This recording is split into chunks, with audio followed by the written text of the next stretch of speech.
When it comes to Dungeons & Dragons background, your background's your background. It doesn't mean anything other than a couple of stat points, a couple of bonuses, and just leave it alone. It's part of the character. Get over it. It does not need to be integrated into the story. Let's try that again. When it comes to backgrounds, there's 5 major things that you can do to really help yourself enhance your role-playing of those backgrounds. So let's get started.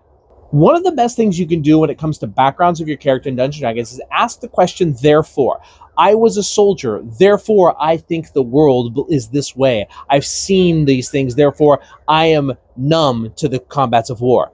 I was a ranger, I was the lone wolf, and I saw what happened to people that went out on their own. Therefore, I have a problem of letting people just go out on their own demises. Instead of and then, use therefore. When your background has a therefore, it influences what kind of character you become. It's an acting tool, it's a script writing tool. Things shouldn't just happen and then the next thing happens. That thing happened, therefore it affected what your character become. Give that some thought. When it comes to the backgrounds, after you've asked therefore, ask why. Why was I a soldier? Why was I an acolyte? Why was I a lone ranger? Why? When you have the why, it allows you to flush out the overall character. It also answers kind of the motivations of your character. Why you did something. Why something happened. That why then gives you the therefore. So what do I mean by that? If you were a soldier, why did you choose to be a soldier? Was your father a soldier? Were you forced into being a soldier? Did you have no way out? Was your village attacked? Why was your village attacked? Oh, it's the 5-year-old in you. Ask why. Why was your village attacked? The gnolls attacked it. Why were the gnolls there? There was a death cult. Why was the death cult there? And then how much of that information do you even know? Ask yourself why, and therefore it'll give you the therefore. The third thing you can do to really enhance your backgrounds when it comes to character creation is ask how. How did that affect me? So I was a soldier in the war. How did that affect me? It made me numb to the world around me, right? Therefore, I decided to go out and adventure to change the world. How is that going to affect my future choices?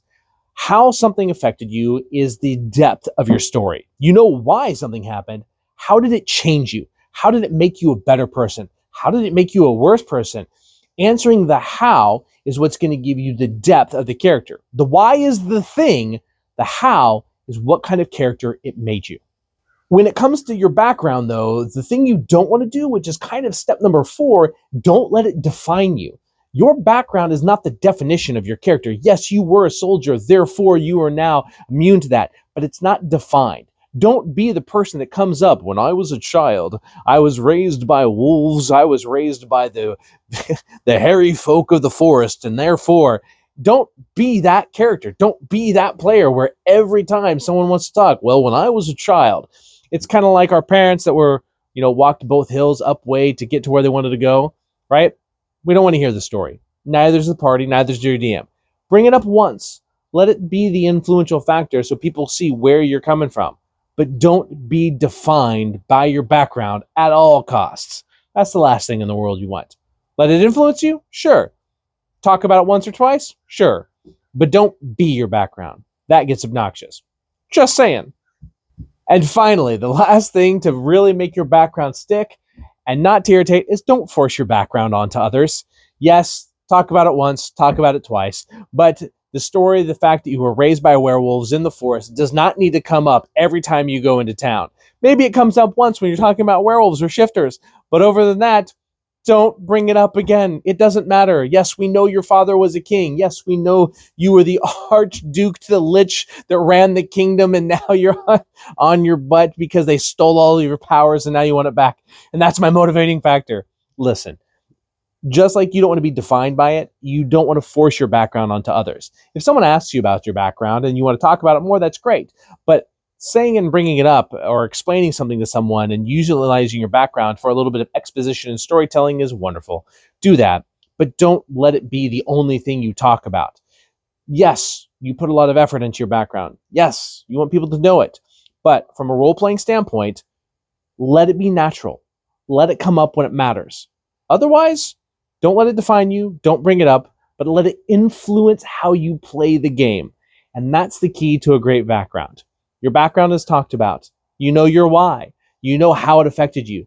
Therefore, you know what you're trying to get out of it, and it's what guides your actions, not what you talk about. So these are just some minor tips. Use them at your free will. I hope it inspired you to think about backgrounds a little differently. Like and subscribe. We've got plenty more Dungeons & Dragons content coming soon.